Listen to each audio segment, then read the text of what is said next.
right, we are back, and we are not in studio because the snow is killing us. I don't know why Jonathan Williams is back in Erie. I really don't. Seriously. But, I would have never left South Carolina. Man, it did delay my stay by like about 2 or 3 days. I was supposed to come back up on Sunday, and I didn't make the trek back up until Tuesday night. So I avoided all of the getting stuck on I-79. But yeah, I got back and there was like this pile of snow 10 to 15 feet high outside of my second-story apartment building. So that's always fun. You know, it's so funny because for the last few episodes on this channel, when we've been in studio, we've talked to Jonathan about, okay, when the first snowfall comes, we're going to make a big deal of it. You know, maybe we make you go out and do snow angels. He missed the whole thing. So he comes back to 5 feet, but you missed the actual snowfall. Yeah. Hopefully you got in your driveway, Jonathan. That's all I can say because I haven't had to lift any weights this last week. I've just picked up my shovel 3 times a day. Dog. Like, it's snow everywhere. It's white stuff all over the ground. I had to shovel like 2 parking spots for me and my roommate to be able to get into our apartment. It's a mess. Yeah, but how was South Carolina? Do tell. Oh, that was wonderful. I got to see family, got to see friends, and of course, going to the Clemson Carolina game and sitting in the student section donning my Gamecock jersey was particularly rewarding.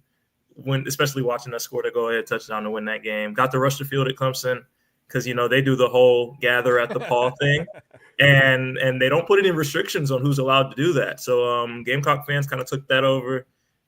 Was a part of the now infamous flag planting at midfield, so that was fun. You were there. You were the one that planted the flag. Yeah. I thought that was you. So yeah, I was on the Paul. I was there and was near the slight scrum / melee that took place. Nowhere near as bad as ones that took place all over the country for the rest of the rivalry week games. But yeah, I was in the vicinity. I wasn't involved, but I got good videos. He got a chance to pick up some of the orange grass at midfield. Unfortunately, the orange grass that might actually be in play in a couple of weeks if Clemson makes the playoff. But that's a different story for a different day. We were talking before the show that if we weren't doing basketball previews tonight, we could let Jonathan go for a whole half hour on his college football playoff frustrations. But that's going to be some of the episode tomorrow. We got some college football playoff stuff to talk about in tomorrow's episode. But that's then. This is now.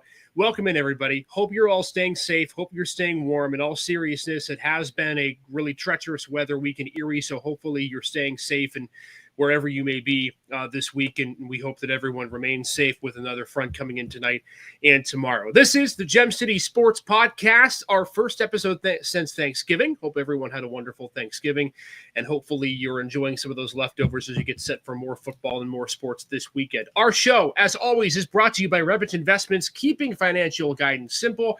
If you want more info, go over to the website, www.revisinvestments.com, or you can call their phone number tomorrow morning, 814-734-3433. Revis Investments, keeping financial guidance simple. Fun show for you planned tonight. It is our high school Erie and Crawford County District 10 basketball preview. We're going to talk about some teams to watch that we think will be interesting through the stretch of the season in high school basketball, talk some class realignment, and we got a couple of coaches joining us on the boys and girls side as well. I, for one, gents, am stunned that it's already basketball season. I feel like just a few weeks ago we were talking football. There were so many teams in, but now things turn over, things change, and the month of December, man, just moves so fast when it comes to high school sports. But it's exciting, man. The hardwood's open for business. I feel like high school football just kind of ends, right? Like there's this giant ramping up period. You have all of this stuff going on. You're trying to get into the district tournament, and you have the district battles. A few of them go to states, and all of a sudden it's over. It's like, well, what did we ramp up for? I mean, I know what we ramped up for, but yeah, you're right though. I mean, it just kind of seems like it ends. Thanksgiving, basketball. Yeah, it leaves a bit of a hole for sure. It's just like you said, it's a lot of build up to get to playoffs and district championships and everything like that. And then when there's no more and nobody's playing anymore, it's kind of just leaves a little bit of a blank space. And that's just it. I mean, you think about how quickly football season went. The crazy thing is basketball season is going to go quick as well. And so hopefully we can be as excited about that as we were as football season, because there are a lot of great teams that we're going to talk about during this show. Aaron Garrity, Fairview girls basketball, joins us in a few minutes. Ron Paisley of Iroquois boys basketball joins us a little bit later in the show, both of them coming off of district championships. But I want to start tonight, guys, on the girls' side of things, because the boys' side's really convoluted. The big story this year, for those of you who don't know District 10 that well, and I know there are a lot of people who are maybe getting into this podcast and are thinking of District 10 for the first time, every 2 years there's a class realignment. There's a myriad of factors of why schools are either bumped up to classifications, bumped down. School size is one of it. Enrollment's one of it. And this year we saw a lot of teams move classifications, either up one, down one. I don't think anyone moved up a couple besides a team that decided to play up, and we'll get to that in a bit. But when you look at girls basketball in the Erie and Crawford County area, the only team that is not Erie and Crawford County, but the one team that we focus on is Warren, that moves up to 6A. So now there's a competition of 3 ways with Warren, McDowell, and Erie. And then the rest of the classifications kind of figure themselves out. In case you missed last year, the champions in girls basketball, it was Jamestown in 1A, Kennedy Catholic in 2A, 3A was Mercyhurst Prep. Fairview took Class 4A. Cathedral Prep, the only team in 5A, is the 5A champion. Erie is in 6A. So when we look at this season, guys, and I think there's so much to look at and so much to talk about. The main thing for me is going to be every year there's roster turnover. But I think in girls basketball this year, what you're going to see is a lot of familiar faces on a lot of familiar teams, which means this competition this season is going to be insane based on what we saw last year.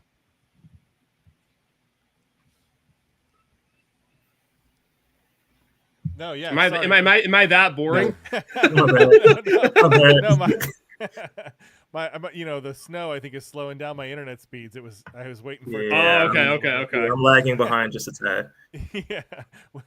No, I think you're 100% right. I mean, when you think of Kennedy Catholic, who's playing right now, I think last I checked, it was the end of the first quarter.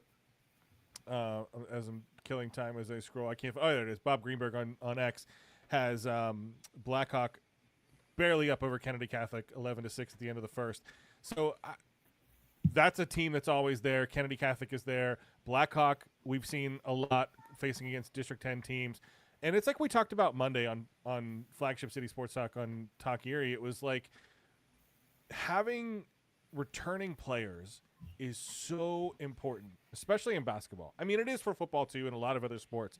But for basketball, when you have those 5 on the court at once, the longer they play together, the longer they've played at that level, the more the chemistry is there. They know where they're going to be, for those fast breaks or setting up those plays. So I think it's going to be a competitive this field because they have that familiarity, not only in their own teams, but, and who they're facing in District 10, even with the realignment. I mean, these teams know each other very, very well. So, it's just going to make it that much harder. Yeah, having like experience coming back is always beneficial because you have people that have been there, done that. They've played in big games. They've played in these district games. You've got a couple of these teams that have deep playoff experience and have made state championship runs, where if you have seniors coming back that have been a part of that, they know what the mission is. They know how to get there already, and they know how to bring people along with them. And once you get there, you're not scared of the moment. You're not shell-shocked. You're not afraid of anything because you've already kind of been through that fire. So definitely having a lot of senior leadership coming back for a lot of these teams is going to be key for this season. And when we start on girls basketball, guys, we're getting into a couple of teams to watch, and we're going to get Coach Garrity on here in just a minute. But I think we have to start with the defending back-to-back state champions and the Kennedy Catholic Golden Eagles, who are facing a Blackhawk team that's a powerhouse in the Whitfield Knicks. So the fact that they keep that game closer, they win, they're going to show how good they are. Every time in the last few years that I've looked at their roster and I see that Lake Fields is still a part of the team, I think to myself, my goodness, they are so lucky to be able to still have Lake over at Kennedy Catholic. They've won 2 straight state titles. Bella Majestra returns as well.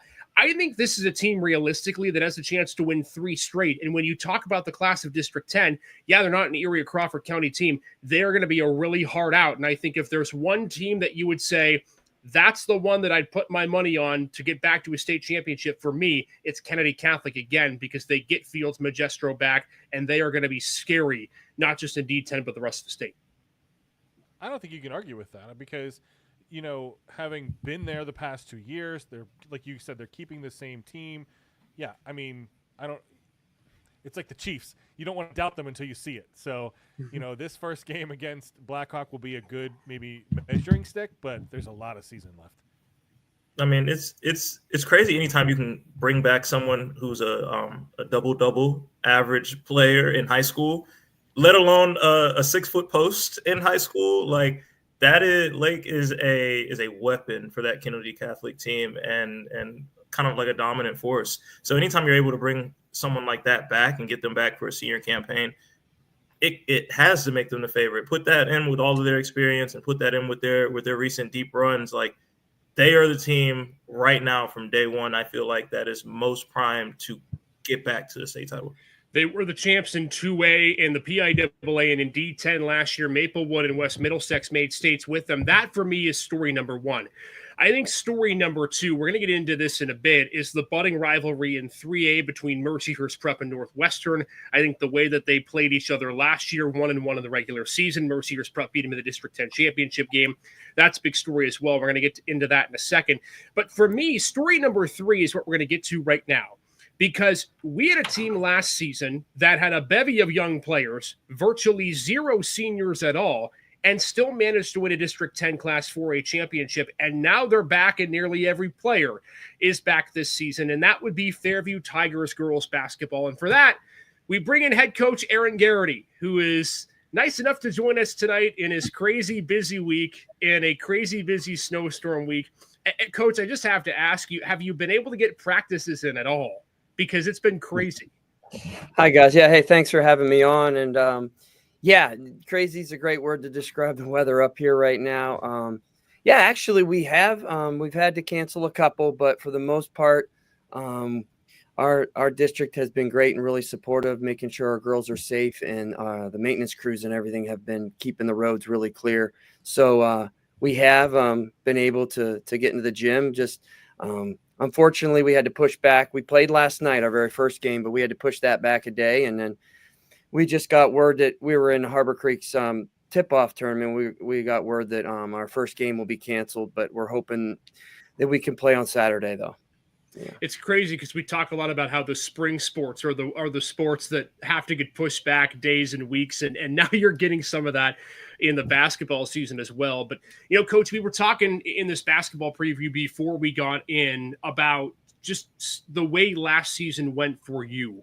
And I think it was talked a lot about how young your team was last year, the lack of seniors that you had, and yet still you run the gauntlet in 4A, you take home the district championship, and it seemed like your defense got better and better as the year gone on. You're one of the best defensive teams in all of District 10.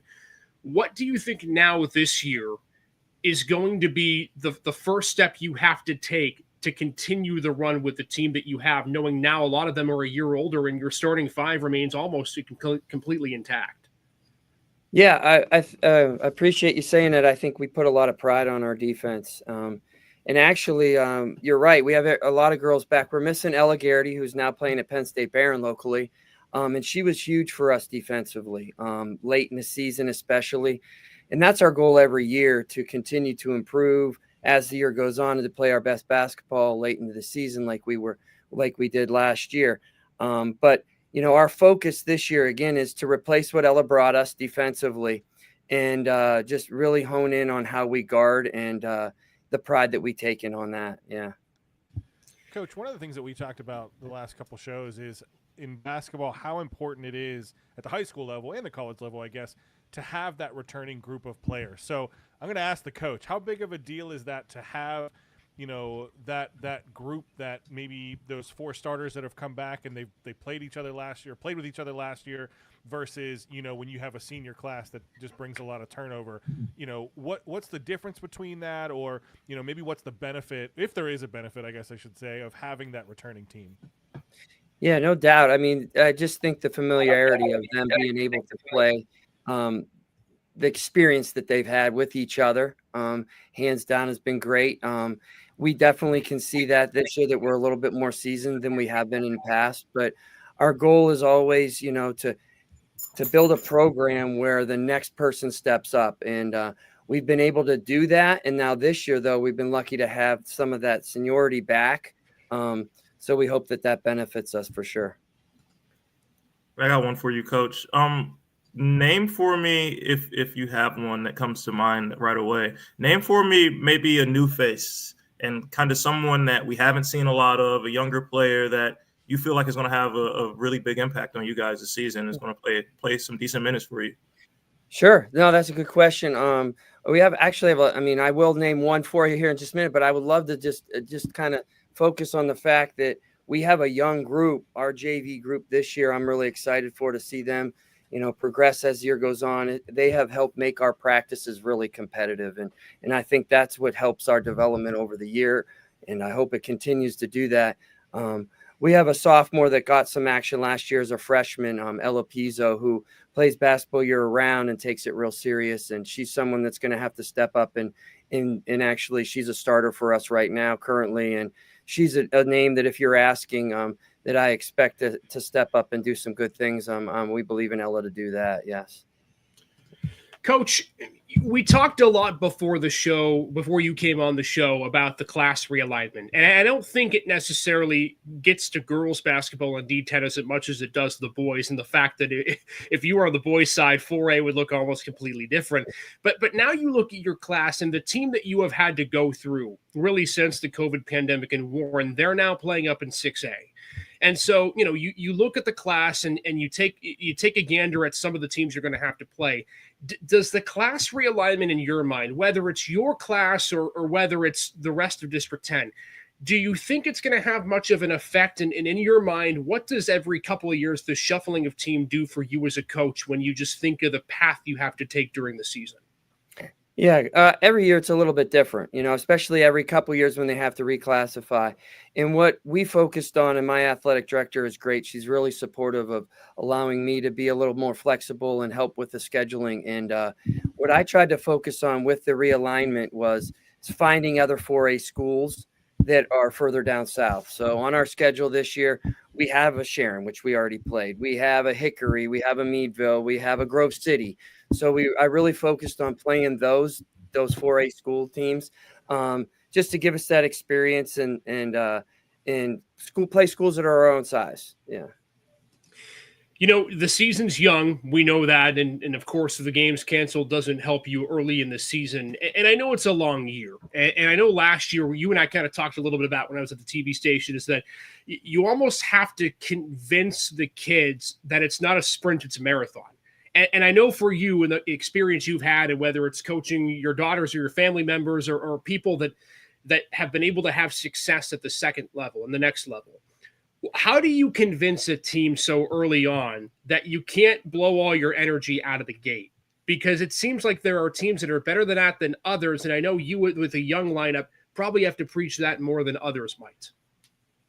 Yeah, I just think you focus on the fact that we've been lucky that we have some experience where we've been able to find some success with back-to-back D10 champs, and that going forward, they know the grind of a season, and they know that it is a long season. We go through a bunch of holidays, Thanksgiving and Christmas and the New Year, and it is very, very long. And I think what is a very, very important is, I don't like to use the word buy-in, but if you're younger girls that maybe aren't getting as much time with the varsity, but are playing JV a lot for you, when that JV season ends, and if we're lucky enough to continue our varsity season, they're a huge part of our success. In the last couple of years, we've found major success going deep in the playoff run because of them. I had mentioned earlier that my JV team, I'm excited about that they give us competitive practices.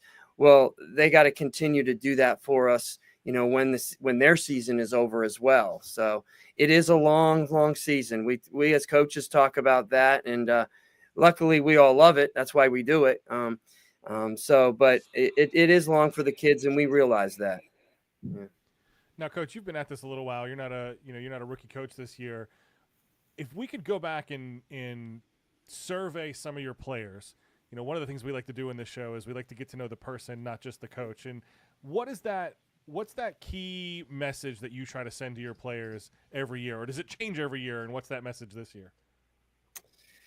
I think from day one, I coached boys for years, took a little break, and now I've been doing the girls side for this will be my 8th year. And I think just from basketball being in my background since I've been really, really little, I was a Mill Creek guy. I grew up, and I was blessed to be able to play for Pete Flynn. There was a McDowell coach for many years. And then I went on and played in college at Gannon, where under Jerry Slocum, and both of those guys really instilled in me the defense end of the game. And so I think from day one, me taking over the program as the head coach for the girls, it's always been consistently guarding, and defending. Bringing a little toughness and a little grit to the game has been kind of our focus. That's cool. So, Coach, for the last couple of years, there's been kind of a standard set for Fairview girls basketball. Multiple 21 seasons in a row. What kind of, I don't want to say pressure, but what kind of expectation does that put? And do your girls feel that expectation at all when they're walking through the hallways at school of kind of we're that team and there's teams behind us or teams prior to us, and there's like a standard that we have to hold at this school? I can answer that two ways. I think yes and no. I think number one, I think that they do have a lot of pride in the fact that, the last few years that, we were District 10 champs in 2021. Then we had an undefeated regular season in 2022, and we had some bumps late in the year with some injuries and just teams we just didn't produce towards the end of that year.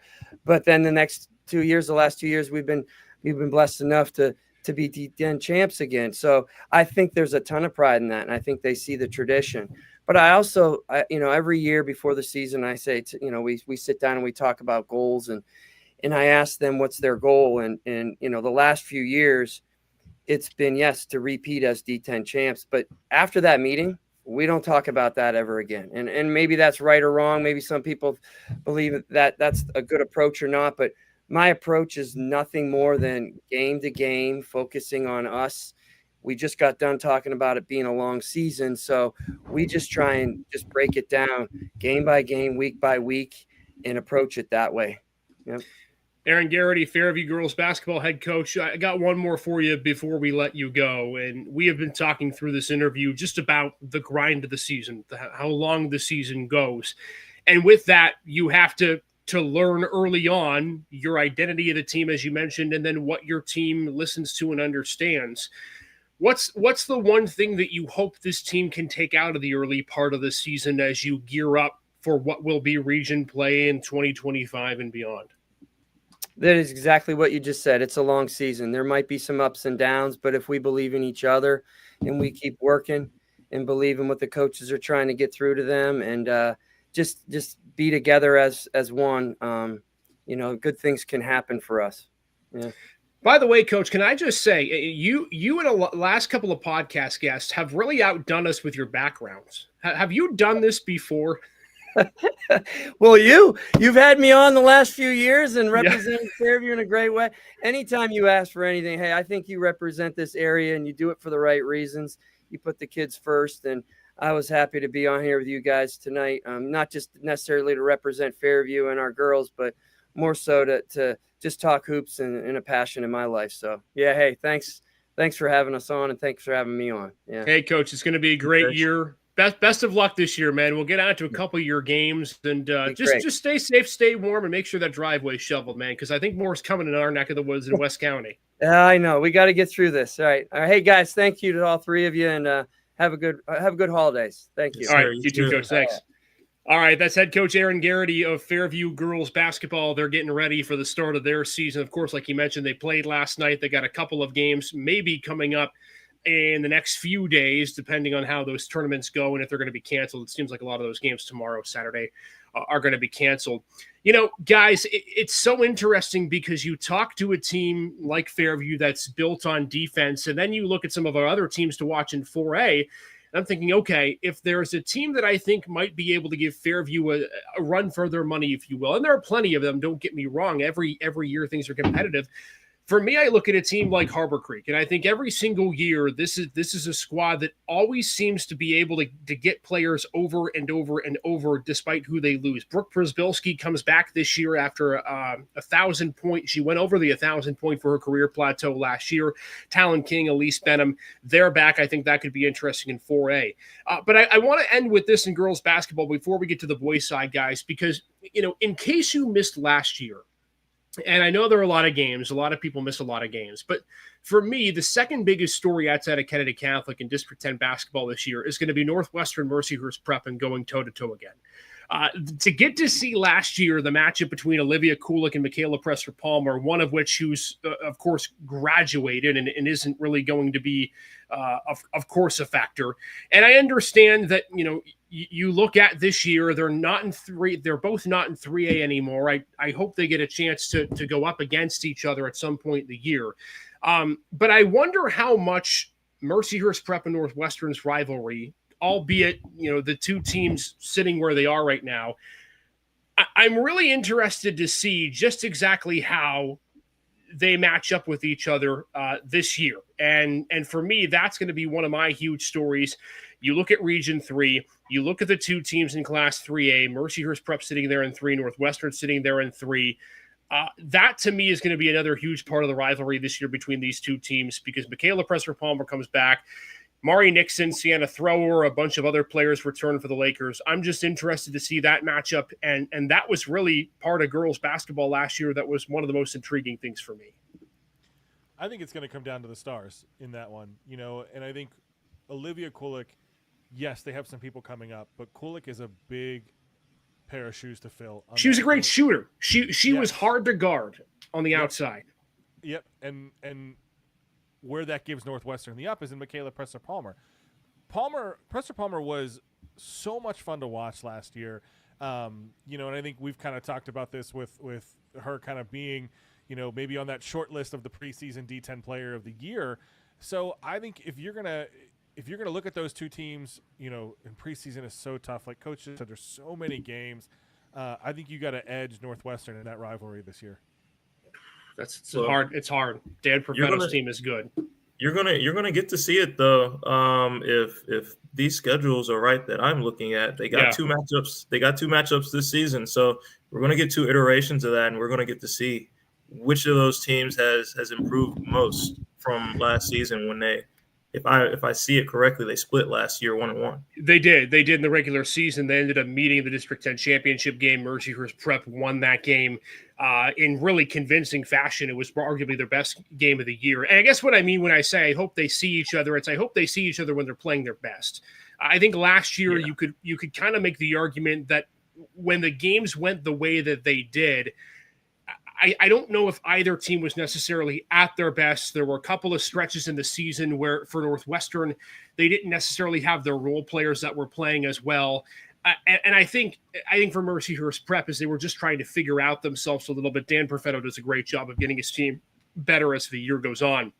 But keep in mind, too, this year in 3A, with 6 teams in girls basketball, It's hard for me to say right now that that's a guaranteed slam dunk District 10 3A championship game, but it's going to be hard for any other team to get in there, given the fact that Wilmington, the team that had given Northwestern and Mercyhurst Preps fits, and they were a state team last year, they moved down to 2A. So I think 3A is going to be a huge battle. Mercyhurst Prep, Northwestern. That's not to discount any of the other teams as well. I think Seneca and Northeast are some dark horse teams that I think could also make a run. Seneca was the team that upset Northeast last year in the girls basketball bracket.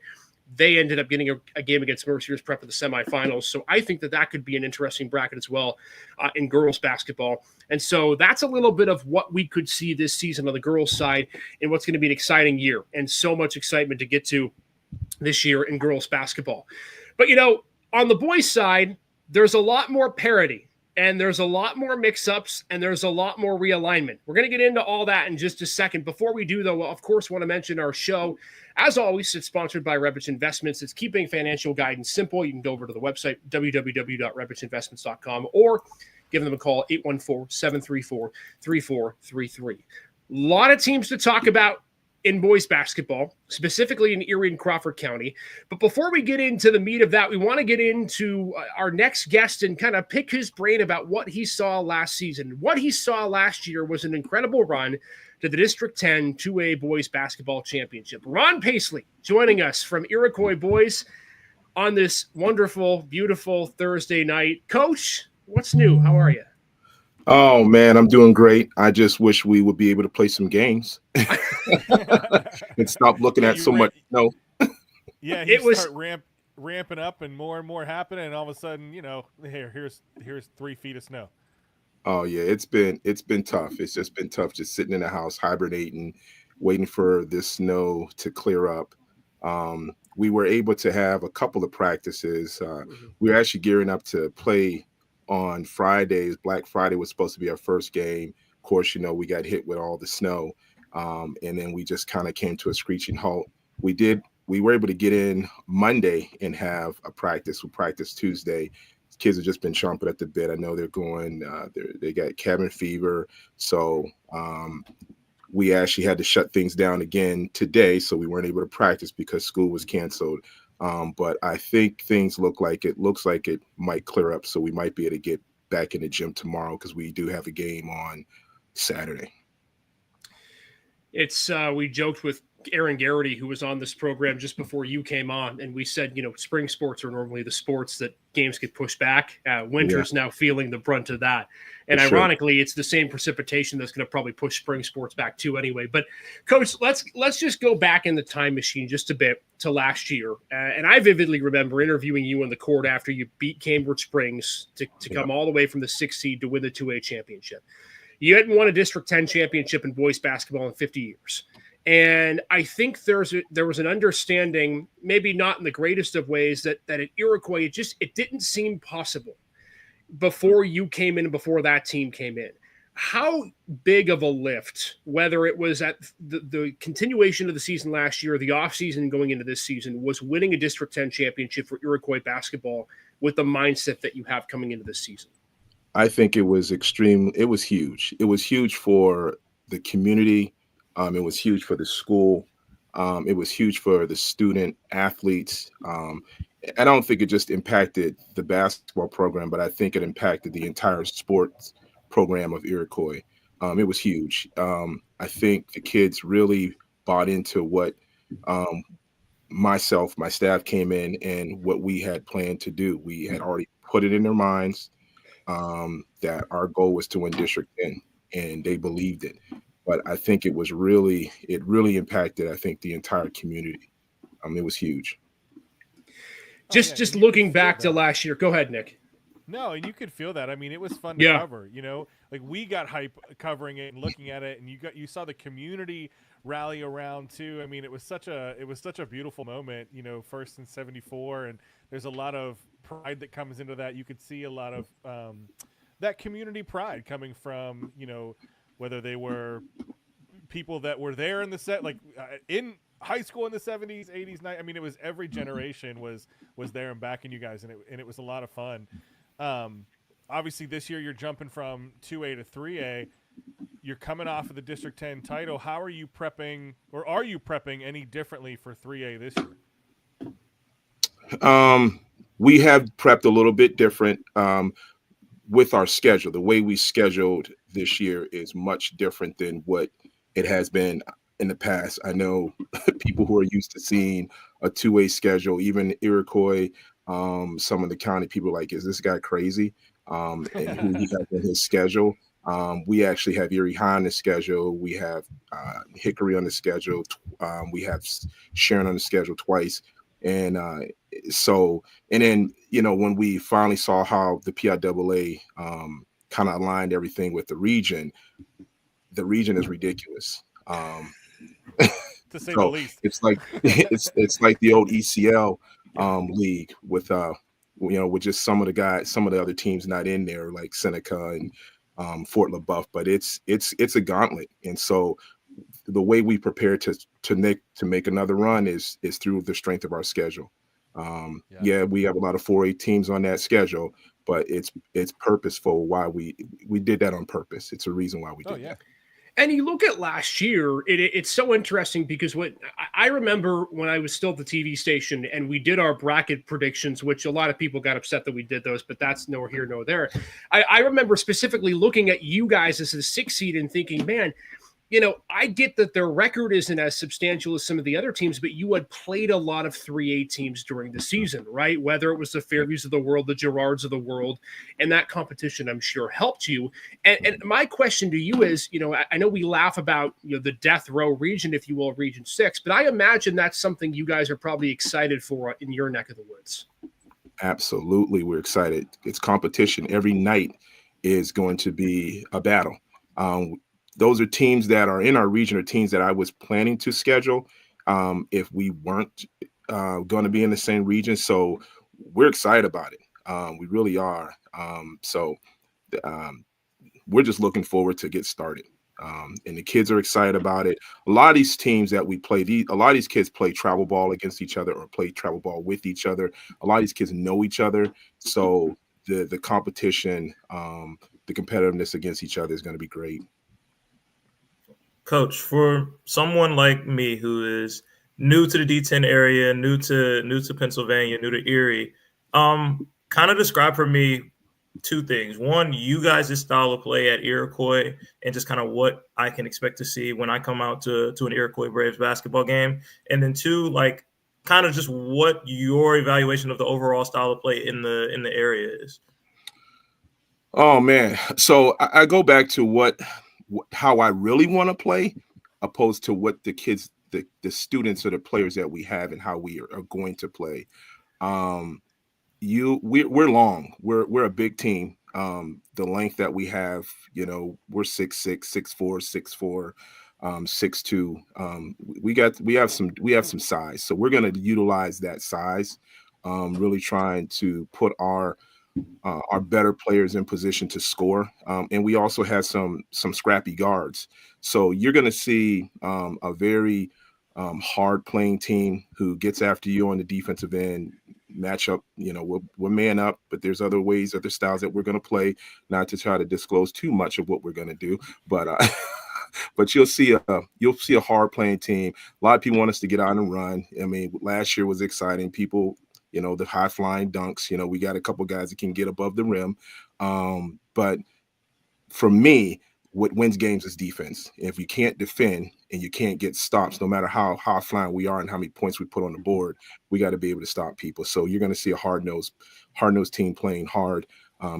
Hopefully we can get out in the transition and run a little bit and create some excitement, which I think a lot of people are looking forward to. Coach Ron Paisley, Iroquois boys basketball, joining us on the show. I wanted to transition to the defensive part, Coach, because you get a lot of players back, right? You talked about your length, whether it's Roman Caporo, Kellen Burrows, your point Orlando Brown, all three of those guys and more are going to come back and ruin the offense.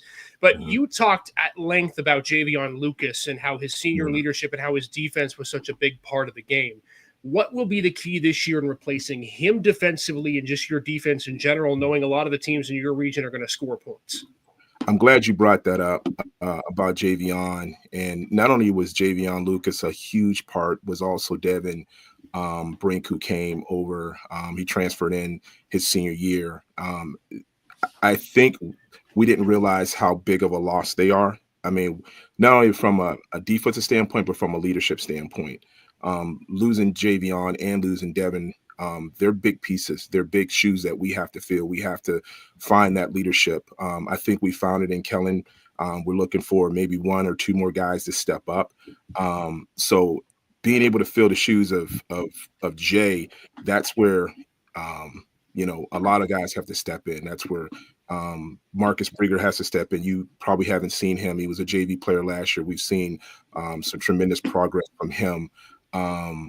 There's a young man by the name of Kajon Howard who came over, transferred over, but he wasn't able to play in the postseason due to transfer reasons. So he'll be with us this year.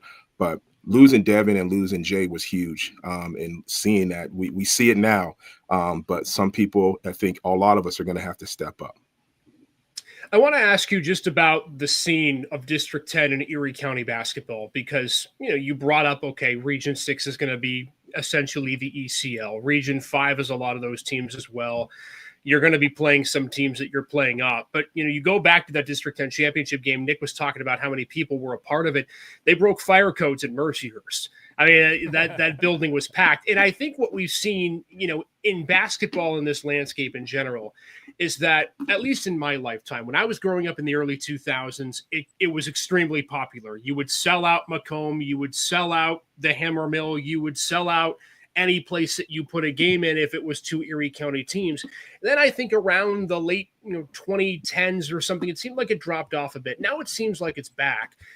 What's your sense about just the popularity and the growth of Erie County basketball as you see it from your coaching lens, based on last year and kind of how you anticipate this year going as well?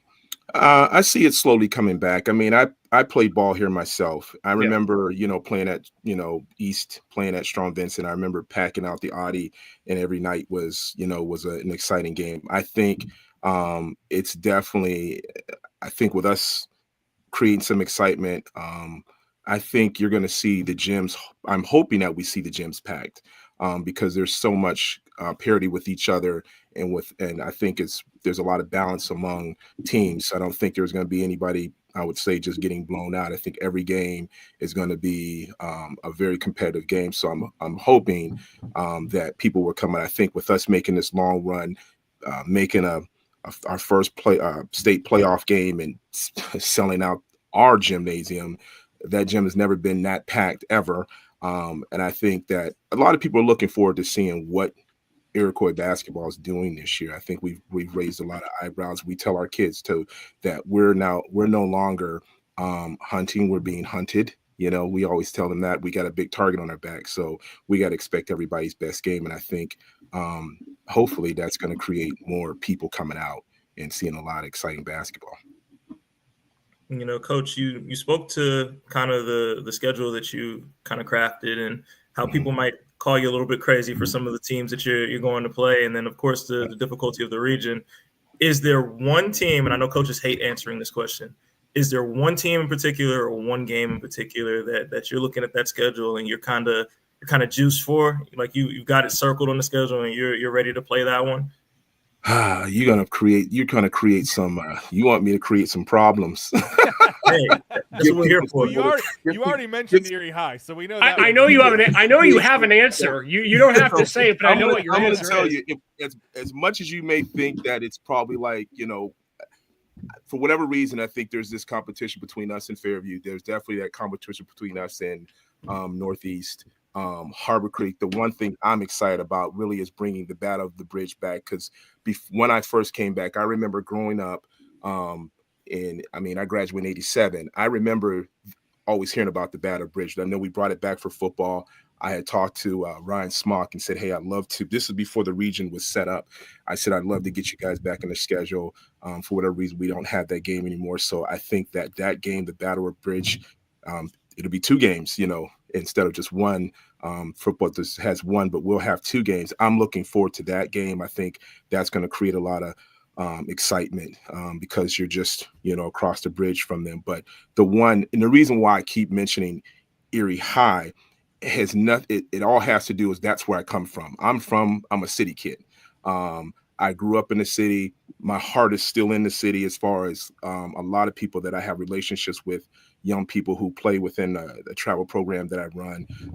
Coach Pulliam is a good friend of mine. He's the guy that actually got me started coaching this game. So this is more of a friendly rivalry between Erie High and Iroquois. A lot of the kids I know there, a lot of the kids that are I think the senior class is the last group that I coached when I was there. So, a lot of them have their mindset that we want to take Coach Paisley down. And Coach Paisley wants to beat you guys too. So it is, I think that's the game that I look probably more forward to, believe it or not, because that's just where I came from. And in my heart is just, I'm a city guy. So, and I think the city wants to see that, and that's the purpose why we put it on the schedule. So that is one of the games that we're looking for, along with the Harbor Creek Battle of the Bridge game. Coach, I know it's not your program, but it's something we were going to talk about. And I think because of your personal connection, you're probably equipped to answer this. Your thoughts on Coach Pulliam coming back to Erie and being back in the District 10 basketball scene after his time at Strong Vincent for so many years? I think it's a great thing. Coach Pulliam's heart is in the city of Erie. That's where his heart is. I know he moved on and he was doing a college thing, but I know him personally. Him and we still talk, and it's in his heart to coach in the city of Erie. And I think that him coming back, being able to put his hand on that program the way he likes it to be, I like to get him now, and before he gets this thing rolling. We can get him now, but we are playing him very late, so he'll get that thing rolling. So, but I think it's a great thing for the city, and I'm glad to see that he's doing something that is actually in his heart, and that's running the Erie School District basketball program. So I'm happy for him. I'm excited to see where he goes with that program. That's cool, Coach. One of the things we like to do is we like to get to know the person behind the coach as well, and if we could poll your players, if we could survey your players, what's that one message you try to leave to every team, or maybe it changes every year? What's that message that you're constantly trying to give to your kids? Believe in yourself. Have confidence in yourself. Trust in the work that you put in. We talked about this. I think it was just yesterday, because we actually have some character qualities that we focus on throughout the year, and we try to take two character qualities, a character quality for 2 weeks, and this week is believe, and just having that confidence in yourself, having that faith in not only yourself but in also your teammates. So just believe. I think that's going to be the big thing, is believe in yourself and have confidence in yourself. Yeah, no matter how good you are, if you don't believe in yourself, but if you believe in yourself, you can move some mountains. For sure. For sure.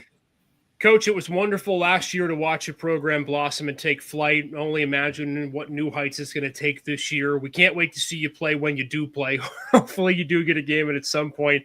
But looking at your schedule, you got a couple of barn burners right away. They get Girard, Fairview, Mercyhurst Prep, 3 straight games in December before the Christmas break, and it takes off from there after the new year. Ron Paisley of Iroquois Boys Basketball. Hey, man, keep grinding over there and keep doing a great job. We love watching what you do. Hey, Isaac, I just want to say I appreciate you. I appreciate you giving us the love and really giving us the coverage. And, we look forward to seeing you soon. Thank you all, gentlemen, Jonathan and Nick. Appreciate you guys.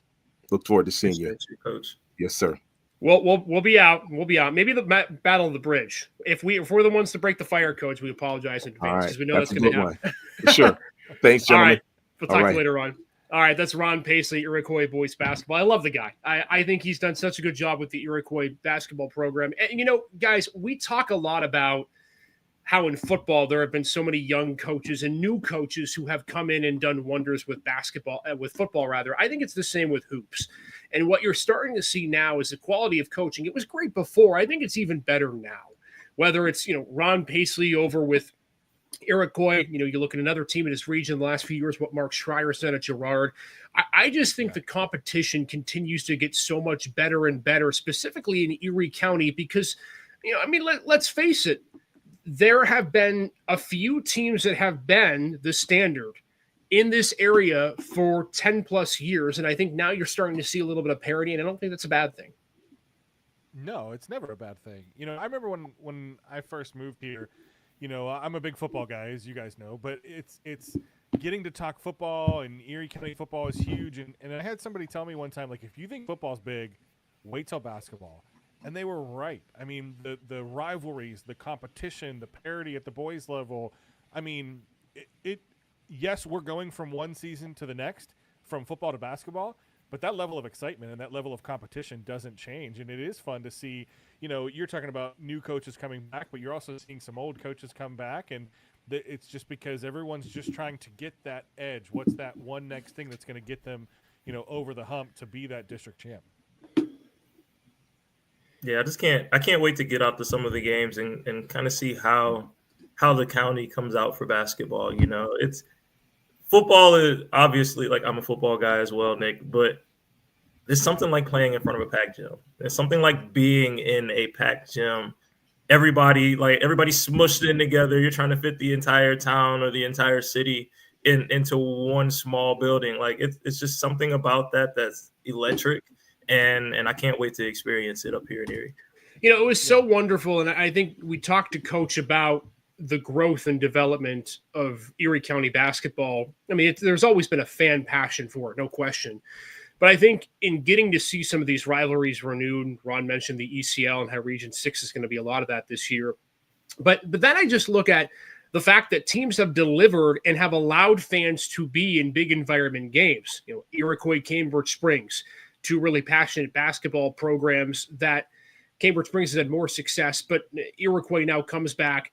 They packed that gym in Mercyhurst. McDowell, Erie, the last 3-4 years has just been crazy crowds, whether it be a Cathedral Prep or whatnot. And then we see Franklin Girard in what was the district championship game last year in 3A. They packed the gym for that, and then they packed Macomb Fieldhouse for the Western Final. And what was, to me, in my years of covering high school athletics, and I know I haven't spent as much time as others, it's the loudest environment that I've heard in any sport, period, in what was a crowd in which I think they probably let 500 to 1,000 fans stay outside the building because they were breaking fire codes. So it's going to be really cool to see boys and girls basketball alike. And I think, guys, as we wrap this up, because I do want to take a look at a couple of teams to watch, but the one thing I want to hit with boys before we end our show tonight is the parity in moving classes. We mentioned it a little bit with Ron Paisley. We kind of joked about it at the beginning of the show. But the class realignment this year for District 10 has made 4A a complete hellscape for teams. Let me just make a quick mention to any of those of you who are in Class 4A. I'm sorry, because you are going to have to go through an absolute gauntlet. There are, and I count, 17 teams in District 10 4A basketball. There is a chance, not that District 10 would do this, that they could make a 16-team tournament for Class 4A. That is how crazy it has been. Teams that are moving from 4A, Cathedral Prep moves down. The boys team, it stays 5A on the girls' side. It moves down to 4A on the boys' side. They're now in 4A as the perennial team in 5A that normally has only had to go through Meadville the last couple of years to be able to win a district. Girard moves up, the defending 3A state semifinalist. Fairview moves up. Northeast moving to 4A. Conneaut, Franklin, Oil City, Titusville, and Farrell, the 1A champ from last year, chooses to play up in 4A. So they jump 3 classes this season. So now you have Meadville as the lone 5A team. Corey, Iroquois, and Mercer go to 3A as we talk to Coach Paisley and his Braves now in Class 3A. But I'll tell you what, guys, there are going to be a few teams this year in 4A that are really, really good teams. And I'm talking teams like Fairview with Pat Flaherty, who's always consistently there. I'm talking teams like Harbor Creek, who are going to have a lot of returning players back, who just simply aren't potentially going to be in the state tournament. And I'm not saying those two teams specifically, but I think this class realignment, guys, is going to leave a couple of really great teams out of the state playoffs because it is going to be a gauntlet to get into a state playoff spot in 4A for boys basketball. You know what that means, though? That means every game is a big game. Yeah, absolutely. You cannot afford to drop, whether it's early season, mid-season, or late season. You can't afford to drop one because the one or two that you drop might be what keeps you out of the state playoffs with a classification that is this deep, this talented, this full of championship caliber teams from their respective classes last season. Like every game is going to matter. So it's going to be a game every time you touch the court. I think the competition is going to be steep. I do worry about the playoffs because that's a lot of teams to try and. I think you have to have a 16-team playoff. If not, like Jonathan said, once you get down, X number of games, like it's kind of like college football. Once you lose 2-3 games, playoffs are over, and that's not Nick, fair. I mean, Nick, watch it. Wow. But here's the thing. A South Carolina dig, I promise. But here's the thing. Championship. Here's the thing too, and this is what I think. When you look at 4A in particular, it's not like any of these teams are scrubs. You look at some of the teams that have moved up. Hickory has been competing in their level of competition for the last few years. There's a reason Farrell moved up, folks. Kennedy Catholic has dominated the lower classification for years. I know it wasn't the best year for them last season. Farrell wins 1A, and now they feel, at least in their parameters inside the school, like maybe they're able to compete at that level, and maybe they think they have the best chance at 4A to be able to succeed. Titusville is no slouch. Franklin just made the state final a year ago. I know, of course, that they lose a lot of players, and they're going to have to have a different mixture of guys there. But Franklin has always been a powerhouse basketball program. Their rival Oil City moves up. They're no slouch. Conneaut's starting to get better in 4A. Girard, Fairview, Northeast. Yep. Girard's and so that's just it. My eye on. That's just it. And I think when you look at this, to me, the big story is Cathedral Prep, right? And I think Jeremy Lynch, they would, for me, be the team to watch outside of Iroquois because they get everybody back almost. Yeah. But it's a storyline we're going to keep an eye on this season because of the amount of teams. And I think then when you start looking into region play and you look at the sole fact that, okay, there are 3 regions now that at least we're going to be looking at and covering that are going to have Class 4A teams. There are actually 4 of the 7 regions in total that house Class 4A teams. Region 4 has some 5, 6, and 7. So I just think that there's going to be a lot of parity this year. And as Jonathan mentioned, the games are important because maybe in previous years, seeding didn't mean much, i.e. Iroquois last season. This year in 4A, it's going to matter a lot. Yeah, I agree. I don't even know how to describe. At this point, it's like put them all in a hat, and we'll have to see what happens at the end. Yeah, and I agree. And so we'll see exactly how that works out. Guys, last final couple of thoughts. Maybe your teams to look out for in 2024. I'll start with you, Nick, because I know you were alluding to it just a second. What's one team that you have on your radar for the 2024-2025 season for the boys' side? Girard, hands down. I mean, this is year 3 under head coach Mark Schreier, I believe, the start of year 3. And you're talking about a team last year that was just on a tear. They went 20-2. They win the 3A title. They got to move up to 4A. But I believe in what Coach Schreier is doing, and I'm just excited to see what they take from that run last year into 4A. I think they're going to be – people probably aren't looking at them, and I think they're going to maybe be underdogs for the first half of the year, but they're going to be – they're going to be fighting every game. I look at Mark Schreier as a good friend. I talk to him a decent amount. And I think he's shared a lot of his basketball knowledge and insight with the last couple of years of him with the team with me. I think there's a little concern with Girard early in the season. I think they're looking for a little bit of, maybe in the leadership component. It's hard when you have to replace your 2 studs in Nate Edwards and Jeremiah Delomo. You got your big guy in front with Jeremiah who could grab rebounds. Nate Edwards, who almost single-handedly won them the Western Final when they played Franklin the second time around.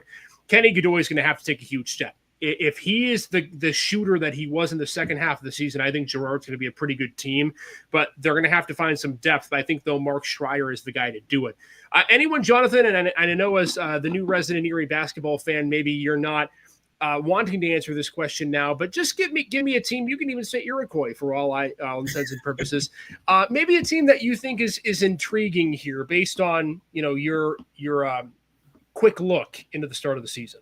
Iroquois is too easy of an answer. Although I will have my eye on Iroquois for sure. Honestly, though, anytime you see a team jump from 1A to 4A, that's kind of intriguing. If you're looking at Farrell and the run they were able to make in 1A last year, and then now jumping up a couple classes, I just kind of want to see what they got. I want to see how competitive they are able to be in this classification, and whether or not they're able to push a couple of these 4A teams and a couple of these teams that have moved up or moved down. I just kind of want to see Farrell and what they bring to the table this year. Yeah, it's a good option. And, you look at by the PIAA standards and enrollment, Farrell's a 1A school. And I think there's a lot of confidence. And I don't cover them much at all, so I don't want to say I know them like the back of my hand. But I think, as you mentioned, Jonathan, anytime that you're willing to jump 3 classes, willingly jump 3 classes, I think that says a lot about the confidence you have as a program. And not only do you jump into in the biggest pool, and the biggest pool with the most amount of fish. And so right. And so I think now for Farrell, they're an interesting team to watch. I have a lot this year. I think that some dark horses could potentially be Fort LaBeouf sitting there in that region of death, if you will, in region number 5 with a lot of 3 and 4A teams. And LaBeouf's now going to have to go play Franklin's and Oil Cities and Warren of the world. So it's not like getting out of all the Erie County teams is going to help them a ton. I think they could be one to look out for. I do think Fairview, even with Vinny Campoli's injury, and I assume it's going to keep him out for and I don't know if it's for the whole season, but I would assume it's for a large chunk, if not the whole season of basketball season. I don't know that. Tyler DeVecchio comes back. Robbie Chevalier, I think Anthony Laboda are going to be big pieces. Keep an eye on Harbor Creek and 4A2. I think JT Del Sandro has a chance to be the District 10 Player of the Year if he shoots the lights out of the gym like he has been. And I think that could be somebody that you could keep an eye out on. But I'm going to give two teams, and I know Nick hates when I do this. I'm going to give two teams. The first team is Meadville. And I almost think Meadville gets a disservice done to them by Cathedral Prep moving down to 4A, because I would have loved to see a Meadville Cathedral Prep 5A championship game. They get their two top shooters back in Jack Berger and Lucas Luter, and Tyke Butler is someone who can run the floor and force steals. This Meadville team gave a lot of squads run for their money last year because they could score. They could shoot from beyond the arc. They could force turnovers, and they could get into the high 70s, low 80s almost every single game. I think they're going to be one to look out for in 5A when they get to that sub-regional, whoever it is that they play. And I think they could be a team to look out for. And also, listen to this name too. I think Eisenhower could potentially be a team sitting there in Region 3, a 2A school, that could be a really tough out. 2A is the other bracket that's going to be full this year. There are 13 teams in Class 2A for boys basketball. Keep an eye on Austin Hansen. He was the consensus Region 3 Player of the Year last year. He was the Rookie of the Year as a freshman last year. This guy has a potential to be the District 10 Player of the Year as a sophomore. They get Drew Mandeville back as well. He's a big piece for this Eisenhower team. And remember, this is a squad last year in Eisenhower that was able to get to the state playoffs. And so I think that there's someone that's going to certainly be really interesting to see how they fare this year in terms of having Hansen back and the success that they've had as well. Also want to mention as well, Erie Prep Academy is into the running for the first time ever. They will be competing in Region 3, Erie Prep Academy's first season as a PIAA sanctioned basketball school. So good to have them part of the party as well. Guys, you ready? It's going to be a long season, but a fun one. Hey, let's go. Let's get to it. Like I said, man, throw them in a hat and we'll see what happens. Erie Christian is going to be, I think they may be a team that everyone just kind of looks at like, oh, they're kind of new. They're going to let's beat them up a little bit. But, I've seen them play over the last few years, and some of those kids can ball. Yeah, Erie First Christian is going to be a part of that Erie Prep Academy first season for them. They're both in the same region. It's going to be a fun year for basketball, and we're just happy to be along for the ride, guys. If you have any other thoughts, input to add, make sure to leave a comment, drop a like, subscribe to the channel. We're just grateful for all of you, and we thank all of you for being a part of our show each and every single night, even with us being virtual tonight. Hey, by the way, we're doing a show less than 24 hours from now. It'll be on YouTube, X, Facebook, Twitch, all of our social media platforms. We're doing NFL predictions, Steelers, Browns, Bills, Rams, and we're doing a Super Bowl and conference championship prediction do-overs. Remember at the beginning of the year when we all had our predictions? No, we're getting mulligans. I have given the grace to those guys of mulligans, and so we are going to be re-picking the conference championships and Super Bowl on our show tomorrow. So until then, everybody, make sure to enjoy the rest of your Thursday evening. Our show, of course, is always sponsored by Revitch Investments, keeping financial guidance simple. For Nick Hartman, Jonathan Williams, I'm Isaac Petcash. Wayne Bradford joins us tomorrow. That's been our basketball preview, everybody. Stay safe.